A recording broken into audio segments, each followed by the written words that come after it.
What's going on, Jerome? It's a beautiful Sunday. Birds are chirping and stuff, and it's time for another Vikings news dump. So the dump is obviously delayed because Daddy was out winning the day yesterday. Good times, right? So live your life, lame. The whole thing. I have 2 goals this summer: to get jacked and tan. I've gotten tan, halfway there. But also, speaking of jacked up for the 2025 Minnesota Vikings season. Kevin O'Connell, J.J. McCarthy, and we talked about it.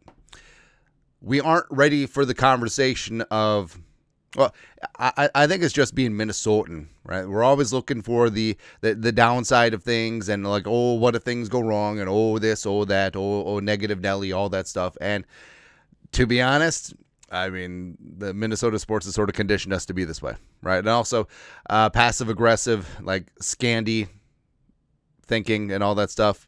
It's what we do. But everyone talks about, oh, what if J.J. McCarthy is a bust? Oh, what if this? Well, what if that? What if he isn't?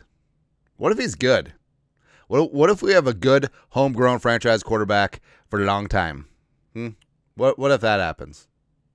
It's going to be fantastic. All right. Long story longer. Third leg Greg Olsen, who absolutely got shafted when Tom Brady came in on Fox. Like Greg Olsen, respect. I mean, worked his way up and became one of the better color commentators on television, and then they just cast him aside because Tom Brady has a larger name. And Tom Brady's not good. Come on. Anyways, Greg Olsen, third leg Greg. If you're starting a franchise and you need a great coach, play caller, quarterback whisperer, he might be the guy. Well, he's half right. It's not might. It is. Because think about it. Who else would you want? Maybe Andy Reid, yes. McVay, sure. Except I get the feeling that McVay is going to step away really soon. I feel like McVay is all about that Hollywood life, and I just think that he is going to step away, and he's going to be, the next Gruden, the next Madden. Like he's going to get a massive contract to commentate, probably from Amazon or something like that. Take over for Herb Street on Thursday Night Football and just go from there. I think that's what's going to be up. Yeah, but other than that, like it's Kevin O'Connell, right? We got him locked in long term. We have his quarterback du jour long term. It's gonna be great. It's gonna be great, man. Also great, Will Fries. I got the fries across your eyes. So Will Fries. His significant other posted on the gram yesterday. Will Fries, the $88 million man on a boat with a stogie, shirt open. Speaking of getting some sun, come on, man. Anyways, but the caption is Tony Soprano sighting, and she's not wrong, right? Also, you rest in power, James Gandolfini. Has there ever been anyone so perfectly cast as Gandolfini and Tony Soprano? It's going to be hard. But it's looking good. I want that shirt. The trunks he can keep, but I want that shirt. That's the man who's going to save us from the Oli Udos of the world. That's right. Speaking of saving us, Justin freaking Jefferson, saving us from evil. So Jefferson, so he had a big time camp at TCO, his annual football camp there, but also he's starting up a flight school with his sponsor Under Armour, and we've always said Under Armour's been screwing up the marketing of Justin Jefferson. Now, what Adidas has done with Anthony Edwards, it's great because it is shades of what Nike did with Michael Jordan back in the day. Honestly, Under Armour, They sort of screwed up. Like they had prime Steph, they had Kevin Durant, and now they have Justin Jefferson. Like they need to just go all in on one athlete. Make them the face of the company, and they should do that. They should do that with Justin Jefferson. But he's at his flight school camps, and just the knowledge that Jefferson drops, it's invaluable. Like, honestly, if you're a player who wants to make it up in the game, specifically as a receiver, there's so many nuances and small, I don't want to say like tricks of the trade, as it were, but Jefferson doesn't get enough credit for being just an absolute student of the game, master of the game, and now going to be a teacher of the game. All right, so it's pretty awesome. right? And plus, I feel like there has been a shift in Jefferson over the last couple of years where he came into the league and, he respected his elders, like he and Thielen and whatnot. But now it's his wide receiver room. It's his team.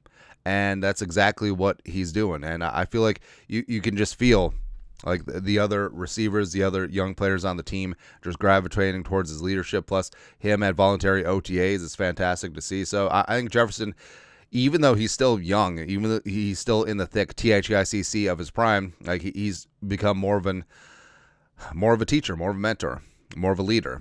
And that's really fantastic to see. Speaking of leaders, Vikings got one at center, Ryan freaking Kelly.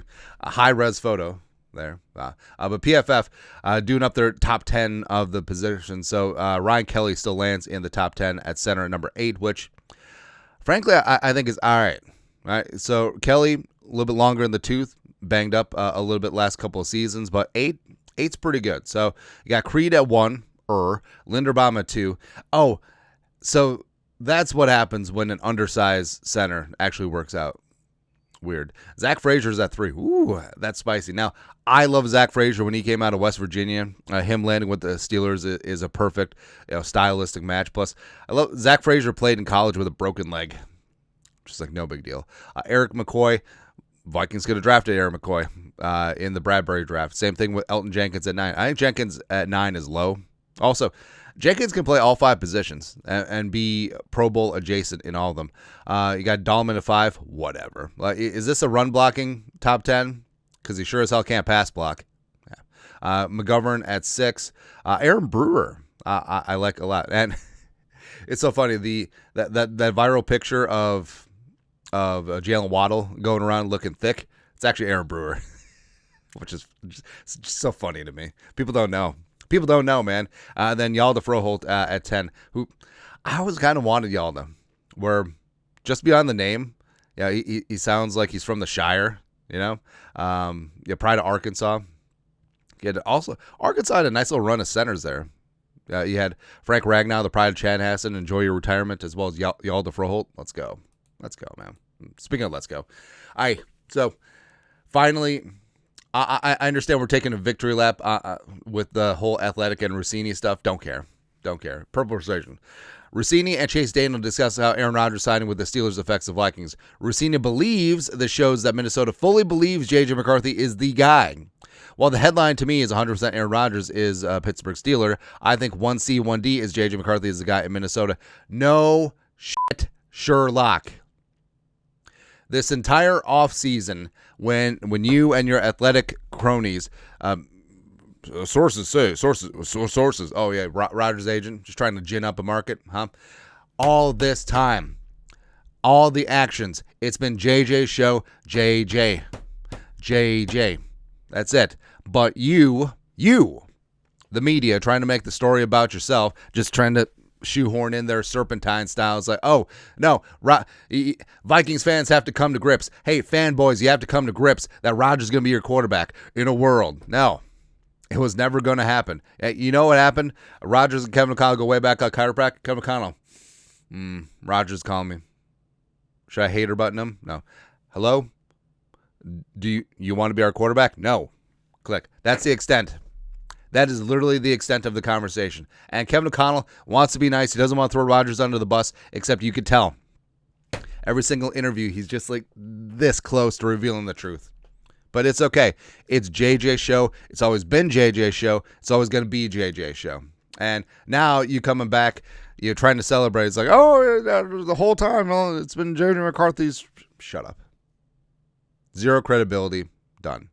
Donezo. Speaking of lies. So, full details of Rodgers' one-year deal. Schefter, a 1 year, $13.65 million contract that includes $10 million guaranteed, and it has a maximum value of $19.5 million with incentives, blah, blah, blah. So he's going to start this year, so likely he's going to hit most of the incentives. So it is significantly more than the $10 million that Rodgers went on McAfee and was pleased, like, oh, it ain't about the money. I'll play for $10 million. Now, I know people will say, like, well, it's only $10 million guaranteed. I mean, these incentives are going to be hit. So miss me with that. So Rodgers saying that, I'll play for $10 million for the love of the game. That was a lie. Just lies. Speaking of someone who actually did love the game, it's a good transition. Over on Pro Football Talk, Florio, Fran Tarkenton on Jim Marshall, he was the greatest leader I've ever played with. And this is what Florio actually does good, when he's just relaying quotes as opposed to editorializing things. This Fran Tarkenton, which, by the way, Tarkenton is such a fantastic last name, isn't it? Like Tarkenton, well, he's the George Washington of our franchise, and except you never met another Tarkenton, right? Like you never met, like your accountant isn't Mike Tarkenton. We need a groundswell. We need to get 1,000 Jeromes to change your last name to Tarkenton. I mean, I feel Andy Tarkenton. I feel like that's not bad. Andy Jerome Tarkenton. Let's go. Anyways, Fran Tarkenton talking about Jim Marshall. Quote, my great friend and teammate Jim Marshall died yesterday.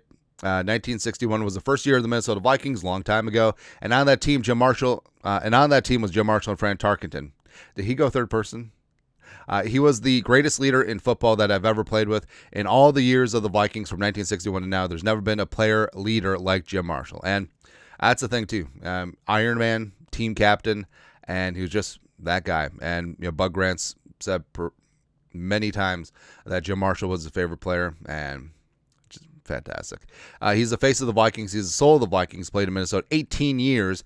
He never missed a practice. He never missed a game. He was the ultimate defensive end. He played with strength and smarts. He never had a bad day. I never saw him angry. He just made his teammates better. He's the ultimate role model. I didn't think that he would ever die. I guess I was wrong. It's weird.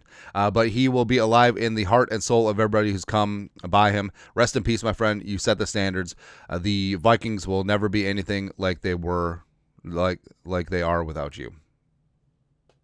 But Jim Marshall, Jim Marshall was the standard, right? And the fact that that's the way he lived his life too, like on and off the field. And after he was done playing, after his illustrious career, stayed in the Twin Cities, gave back to the community, and was just a luminary. It was just absolutely fantastic. And Tarkenton was that guy too.